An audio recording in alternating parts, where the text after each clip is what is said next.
सरफरोशी की तमन्ना अब हमारे दिल में है, देखना है जोर कितना बाजुए कातिल में है। ये पंडित बिस्मिल जी की लाइन है। इसी लाइन से आज की हमारी कहानी शुरुआत होती है। एक लेखक हुए, हमारे महान लेखक थे, उनका नाम था माखनलाल चतुर्वेदी जी। उनकी एक रचना है पुष्प की अभिलाषा। उस रचना के अंतर्गत माखनलाल चतुर्वेदी जी ने बताया है कि पुष्प की अभिलाषा क्या है। पुष्प की ये अभिलाषा है कि मैं न राजा के सर पर गुथा जाऊं, मैं न रानी की माला बनाया जाऊं, ना मुझे कोई वैसी जगह पे डाला जाए।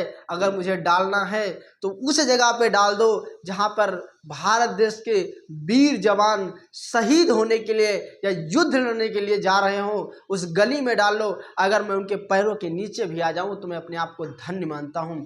ऐसे लेखक माखनलाल चतुर्वेदी जी की पुष्प की अभिलाषा में दर्शाया गया है। तो आज की हमारी कहानी शुरुआत होती है। आज ये जो तारीख डाली हुई है कि 23 मार्च शहीद 1931 के। अच्छा, क्या हुआ था आजकल की जो जनरेशन, उनको मैं बताना चाहता हूँ कि जो आज 8-10 साल के बच्चे ये कह रहे हैं ना कि पापा मुझे ये चाहिए वो चाहिए। उस समय के जो हमारे देश के महान नेता हुआ करते थे, महान बच्चे हुआ करते थे, वो तो यही कहते थे कि मुझको बस पहले आज़ादी चाहिए, आज़ादी मुझे चाहिए।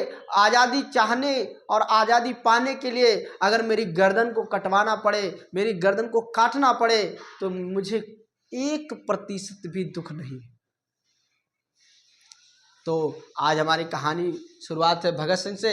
ये जो 3 महान नेता हुए, भगत सिंह, सुखदेव, राजगुरु, ये जो 3 महान शहीद हुए, इन्होंने एक कहानी रच दी।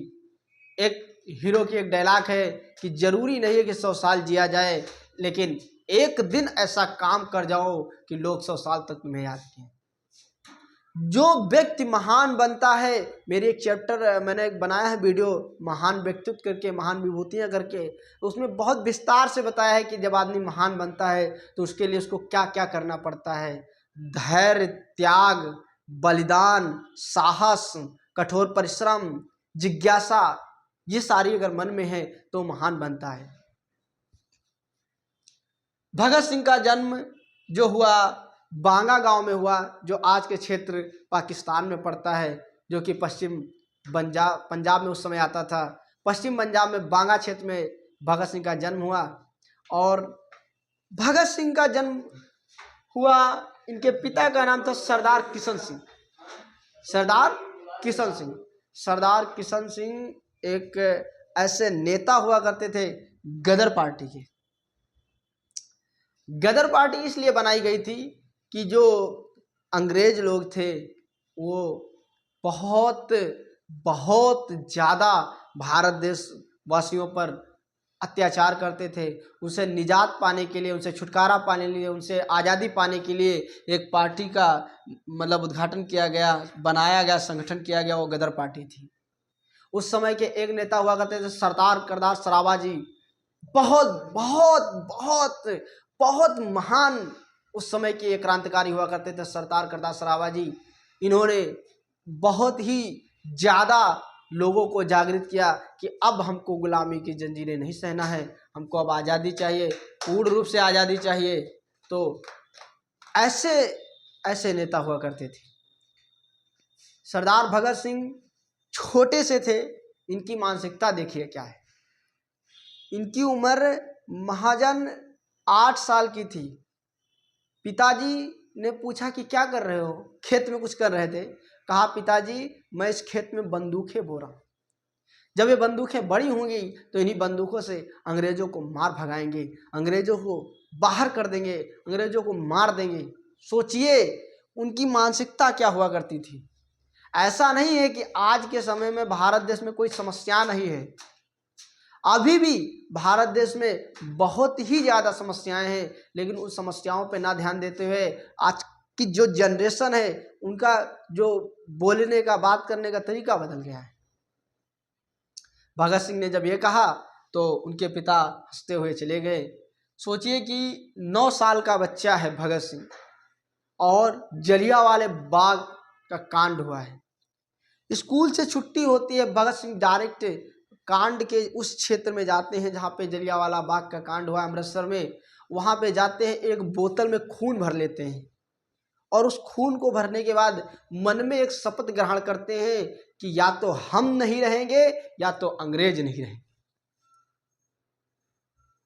हालांकि वो दुर्भाग्य रहा, वो समय रहा, और उस समय के जो वकील रहे, कुछ परिस्थितियां ऐसी बनी कि एक मनहूस तारीख आई 23 मार्च 1931, जो कि अब तो अमर हो गए हैं।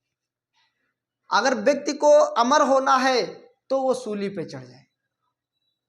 काम दो तरीके से होते हैं, एक अच्छा बन के सूली पे चढ़ना, एक बुरा बन के सूली पे चढ़ना। अगर अच्छा बन के सूली पे चढ़ोगे तो लोग तुमको याद करेंगे, अच्छा कहेंगे। अगर बुरा बन के सूली पे चढ़ोगे तो लोग तो तुम्हें याद करेंगे लेकिन अच्छा नहीं कहेंगे। एक नाम है, दार्शनिक नाम है सुकरात जी का। सुकरात अच्छा करके गए, लोग याद करते हैं। तो 23 मार्च शहीद 1931 एक मनहूस तारीख आई। भगत सिंह महाजन 9 वर्ष की उम्र में थे। ये जाते हैं वहाँ पे, शपथ ग्रहण करते हैं या तो हम नहीं या तो फिर अंग्रेज नहीं। कुछ समय के बाद ये अपनी शिक्षा 5वीं पास करने के बाद जब आगे पढ़ाई करने गए, इनके दिमाग में बस वही चलता था कि कब अंग्रेजों को मारें, कब अंग्रेजों को मार भगाएं। स्कूल के समय ही इन्होंने बहुत बड़े बड़े कांड करने लगे, क्योंकि जिसका लक्ष्य ही आज़ादी है उसको कौन रोक सकता है। अगर मन में ठान लिया तो हम तो मंजिल पाएंगे। वो लाइन है नहीं कि हम तो मंजिल पा ही जाएंगे, भटकते भटकते गुमराह तो वो हैं जो घर से निकले ही। तो उस समय भगत सिंह जब घर से निकले पढ़ाई करने के लिए, लोगों का जो साथ पाए, इनके जो विचार थे, इनकी जो बात करने की क्षमता थी, बात करने की जो शैली थी, वो इतनी मजबूत थी, लोगों को इतना मोहित कर लेते थे कि इनकी बातों को लोग बहुत प्रेम से सुनते थे, एकटक होकर सुनते थे, एकजुट होकर सुनते थे। और उसका परिणाम ये हुआ कि इन्होंने बहुत बड़े बड़े कांड किए, जिसमें एक अंग्रेज को तो साइकिल बनाने के चक्कर में खड़े हुए और ढोंग रचाया कि साइकिल बिगड़ गई, और जब सामने से आया फटाक से उसको जबे कर दिया, कहने का मतलब मार दिया। उस समय भगत सिंह के दिमाग में आज़ादी आज़ादी का बिगुल बजने लगा। भगत सिंह थोड़ा सा बड़े ही हुए थे, महाजन 23 वर्ष की उम्र होगी, 22-23 वर्ष उम्र में इन्होंने कहा कि अब हम असेंबली में एक बम फेंकेंगे, जो बम का कारण होगा मात्र धुआं होना। अगर वो चाहते तो वो भी फेंक सकते थे जिस बम से वहाँ पे विस्फोट हो सके, लेकिन उस विस्फोट का मुख्य कारण यही था, लोगों को जागृत करना, लोगों को जगाना। और भगत सिंह ने जब बम फेंका तो वहाँ की जो जनसंख्या थी तितर बितर होने लगी, और ये लोग भागे नहीं, ये नारा लगाने लगे, भारत माता की जय, भारत माता की जय, इंकलाब जिंदाबाद, इंकलाब जिंदाबाद, इंकलाब जिंदाबाद। अब अंग्रेजों ने इनको पकड़ के जेल में डाल दिया, जेल में डाल दिया। अब अगर ये चाहते तो वहाँ से इनको, चंद्रशेखर जी बाहर थे और कुछ नेता बाहर थे, एकदम जेल तोड़ के निकाल लाते हैं, लेकिन इन्होंने कहा कि मुझे जनता को जगाना है, हमको जनता को जगाना है, हम जनता को जगाएंगे, इसलिए हमारा फांसी चढ़ जाना बहुत ही जरूरी है। और अपने गर्दन का बिना मोल लिए हुए भगत सिंह अपने आप को मौत के हवाले करते हुए, उस समय के 3 महान शहीद भगत सिंह, सुखदेव जी, राजगुरु जी, और इन्होंने अपने गले में फांसी का फंदा, अगर माना जाए तो खुद लिए। इनकी फांसी का जो समय था वो 24 मार्च 1931 को था, लेकिन अंग्रेजों को डर लगने लगा कि अगर ये 24 मार्च की बात होगी तो इतनी जनसंख्या जुट जाएगी कि हम कुछ कर नहीं सकते, इसलिए भगत सिंह को 23 मार्च को ही इनकी फांसी हो गई। तो आज तक हमारा यही सिलेबस था कि भगत सिंह को फांसी कब हुई और क्यों हुई और मुख्य कारण क्या थे। तो बहुत बहुत धन्यवाद अगर यहाँ तक आप हमारा वीडियो देखे, धन्यवाद।